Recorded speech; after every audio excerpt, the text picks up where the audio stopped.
गणपति बप्पा मोरिया। बहुत पुराने समय की बात है। राजगढ़ नगर में विक्रम सिंह नाम का एक राजा राज करता था। उसकी पड़ोसी राज्य जूनागढ़ से बहुत पुरानी दुश्मनी थी। एक बार जूनागढ़ के राजा जगत सिंह ने राजनगर पर आक्रमण किया। बहुत भयंकर युद्ध हुआ और युद्ध में राजनगर का राजा विक्रम सिंह मारा गया और राजा जगत सिंह की सेना राजनगर के महल में घुस गई। उस वक्त राजा विक्रम सिंह की पत्नी मां बनने वाली थी। अपनी और अपने होने वाली संतान की जान बचाने के लिए वो अपनी भरोसेमंद दासी के साथ जंगल में भागी। वहां उसने एक सुंदर बेटे को जन्म दिया और वो मर गई। रानी की वो भरोसेमंद बूढ़ी दासी उस बच्चे को लेकर गांव में आ गई।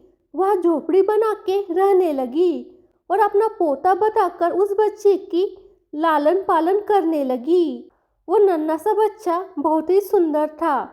उसके हाथ पर नीले रंग का एक बड़ा निशान था। एक बार वो निशान मंदिर के पुजारी ने देखा और उन्होंने बूढ़ी दासी से कहा, माता जी, आपके पोते के हाथ में नीले रंग का यह निशान उसे भाग्यशाली बना रहा है। इसकी शादी एक राजकुमारी से होगी और ये राजा बनेगा। एक दिन ऐसा हुआ कि राजा जगत सिंह शिकार खेलने के लिए जंगल में आया और अपना रास्ता भूलकर उसी गांव में आया जहां वो बालक रहता था। गांव वालों ने राजा जगत सिंह को पहचाना नहीं क्योंकि उन लोगों ने कभी राजा को देखा नहीं था। गांव के लोग राजा से गप्पे मारने लगे। एक बूढ़े ने बातों बातों में राजा को बताया कि कुछ दिनों पहले उनके गांव में एक बच्चा आया है जो बड़ा होने के बाद इस राज्य की राजा की बेटी के साथ शादी करेगा। राजा को यह सुनकर बहुत गुस्सा आया क्योंकि कुछ दिन पहले उसके घर में एक बेटी का जन्म हुआ था और वैसे भी राजा बहुत घमंडी और कठोर हृदय का इंसान था। राजा ने सोचा कि क्यों न मैं उस गरीब औरत को कुछ धन देकर उस बच्चे को उससे ले लूं और उसके बाद उस बच्चे का काम तमाम कर दूं। ना यह भाग्यवान बच्चा रहेगा और ना इसकी शादी मेरे बेटे से होगी। फिर राजा गांव के उस बूढ़े से बोला, बाबा, तुम मुझे उस औरत के पास ले चलो, मैं उस बच्चे को देखना चाहता हूँ। वो बूढ़ी औरत उस बच्चे को ठीक ढंग से नहीं पाल पाएगी। मैं उस बच्चे को अच्छे ढंग से पाल पोस कर बड़ा करूँगा। बूढ़ा उस राजा को उस भाग्यवान बच्चे के दादी के पास ले गया। राजा ने उससे अपना पोता देने की विनती की और बोला, तुम बहुत गरीब हो, इस बच्चे को कैसे पाल सकोगी? यह बच्चा मुझे दे दो, मैं इसे बहुत अच्छी तरह पाल पोस कर बड़ा करूँगा। बूढ़ी दादी ने अपना पोता देने से इनकार किया। तब राजा ने उसे बहुत सा धन दिया और बोला, इस धन से तुम अपना पेट पालना और जब यह तुम्हारा भाग्यवान पोता बड़ा हो जाएगा तो वो खुद ही तुम्हारे पास लौट आएगा। बूढ़ी दादी ने सोचा, मैं और कितने साल जिंदा रहूंगी, इससे अच्छा है कि राजकुमार इस अमीर आदमी के पास रहे और ये बहुत ही भाग्यशाली बच्चा है, इसीलिए यह अमीर आदमी इसे लेने मेरे घर आया है। शायद यही ईश्वर की इच्छा है। बहुत सोच विचार के बाद उस गरीब बूढ़ी दादी ने अपना पोता राजा को दे दिया। राजा ने उस बच्चे के लिए एक लकड़ी का संदूक खरीदा और उस बच्चे को उस संदूक में डालकर बहते हुए पानी में छोड़ दिया। राजा ने सोचा कि दम घुटने से बच्चा इस संदूक के अंदर ही मर जाएगा। वह यह सोचकर मन ही मन बहुत खुश हो रहा था कि उसने अपनी प्यारी सी बेटी को उस अनचाहे पति से बचा लिया। लेकिन कहा जाता है कि मारने वाले से बड़ा बचाने वाला होता है। यही उस बच्चे के साथ भी हुआ। बहता हुआ वो लकड़ी का संदूक एक आदमी ने देखा। लकड़ी का बक्सा देखा तो वो बहुत खुश हुआ। उसने सोचा कि उस बक्से में जरूर ढेर सारा धन होगा। उसने पानी में घुसकर उस संदूक को बाहर निकाला। जब उसने उस संदूक को खोला तो देखा कि उस संदूक में एक बच्चा सो रहा था। बच्चा देखकर वह आदमी बहुत खुश हुआ क्योंकि उसे अपनी कोई संतान नहीं थी। उसने सोचा कि शायद ईश्वर ने उसकी पत्नी की प्रार्थना सुन ली और इस बच्चे को उसके पास भेज दिया। उन दोनों पति पत्नी ने बड़े प्यार और लगन से उस बच्चे को पालना शुरू किया। उस बच्चे के आते ही उस आदमी की किस्मत चमक उठी। वो बहुत बड़ा व्यापारी बन गया। पति पत्नी उस बच्चे से बहुत ज्यादा प्यार करने लगे। उन्होंने उस बच्चे का नाम नील रखा। धीरे धीरे नील बड़ा होता गया और एक युवक बन गया। उसके चेहरे का तेज देखकर जो कोई भी उसे देखता तो देखता ही रह जाता। एक दिन एक घटना ऐसी घटी जिसने नील के बारे में की गई भविष्यवाणी को सच्चा सिद्ध कर दिया। राजा जगत सिंह किसी काम से उसी रास्ते से बाहर जा रहा था जिस रास्ते पर नील रहता था। रास्ते में अचानक बहुत बड़ा तूफान आ गया तो राजा को नील के घर में रुकना पड़ा। राजा ने वहां उस घर में सुंदर युवक को बैठे देखा तो उसने घर के मालिक से यानी व्यापारी से पूछा, क्या यह तुम्हारा बेटा है? ये तो बहुत सुंदर है। व्यापारी बोला, यह मेरा ही बेटा है क्योंकि मैंने इसे पाल पोस कर बड़ा किया है। आज से करीब 21 साल पहले यह बच्चा यानी नील हमें एक लकड़ी के संदूक में मिला था जो पानी में बह रहा था। राजा की पुरानी यादें एकदम से ताजा हो गई।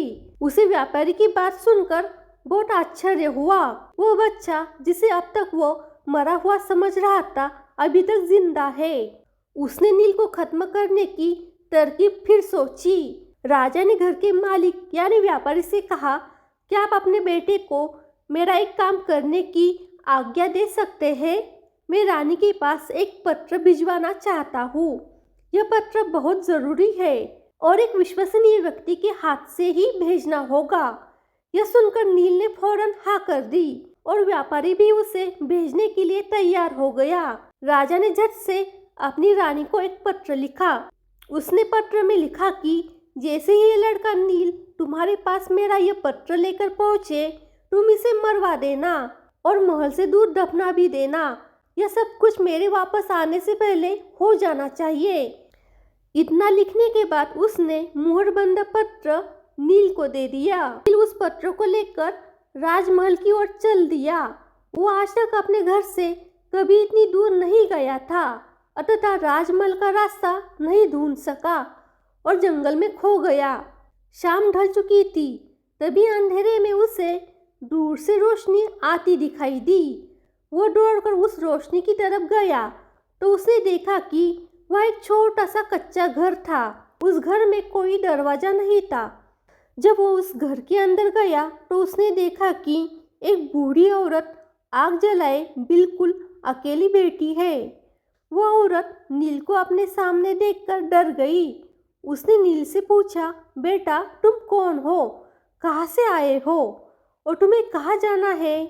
नील ने जवाब दिया, माई मैं पास के गांव रतनपुर से आ रहा हूँ और रानी माँ को यह खत देने जा रहा हूँ, पर मैं इस जंगल में अपना रास्ता भूल गया। रास्ता ढूंढते ढूंढते शाम हो गई। अंधेरे में मुझे यही घर दिखाई दिया, इसलिए मैं रात गुजारने के लिए यहाँ आ गया। उस बूढ़ी औरत को नील पर बहुत दया आई क्योंकि वह डाकुओं के ठहरने की जगह थी और वो बूढ़ी औरत डाकुओं की नौकरानी थी। उसे डर था कि अगर डाकुओं ने नील को देख लिया तो वो उसे मार डालेंगे। यह जानकर नील पहले डर गया कि वह डाकुओं के घर में घुस गया, पर अंधेरे में कहीं और जाना भी आसान काम नहीं था और दिन भर चलते रहने के कारण वो बहुत थक चुका था और उसे बहुत जोरों की नींद आ रही थी। नील उस बुढ़िया के कहने पर घर के कोने में चुपचाप जमीन पर सो गया। आधी रात के बाद जब डाकू उस घर में आए तो किसी और को अपने घर में सोता देखकर अपनी नौकरानी पर बहुत गुस्सा करने लगे। बूढ़ी नौकरानी ने उन्हें सारी बात बता दी और वो चिट्ठी डाकुओं के सरदार को दिखा दी। राजा की मोहर देखकर उन डाकुओं को उस चिट्ठी पर कुछ शक हुआ। सरदार ने बड़ी सावधानी से उस चिट्ठी को खोलकर पढ़ा तो सोते हुए नील पर उसे दया आई। उसने उस चिट्ठी को फाड़ दिया और एक दूसरी चिट्ठी उसमें रख दी। उस चिट्ठी में लिखा था कि जैसे ही यह लड़का नील राजमहल पहुंचे, तुम इस लड़के से अपनी राजकुमार की शादी कर देना। यह काम मेरे वापस आने से पहले पूरा हो जाना चाहिए। यह खत उन्होंने नील के पास रख दिया और सुबह होने से पहले डाकू वहां से चले गए। सुबह जब नील सोकर उठा तो उस बूढ़ी औरत ने उसे कुछ जलपान कराया। फिर नील राजमहल की ओर चल पड़ा। राजमहल पहुंचकर उसने वह खत रानी माँ को दे दिया। रानी ने जब खत पढ़ा तो उसे बड़ा आश्चर्य हुआ कि राजा ने एक ऐसी आज्ञा दी है। एक अनजान लड़के से वो अपनी बेटी की शादी करने को कह रहा है, पर खत पर राजा की मोहर लगी हुई थी तथा यह कोई धोखा नहीं हो सकता था। राजा के वापस आने से पहले उसे अपनी बेटी की शादी नील के साथ करनी थी।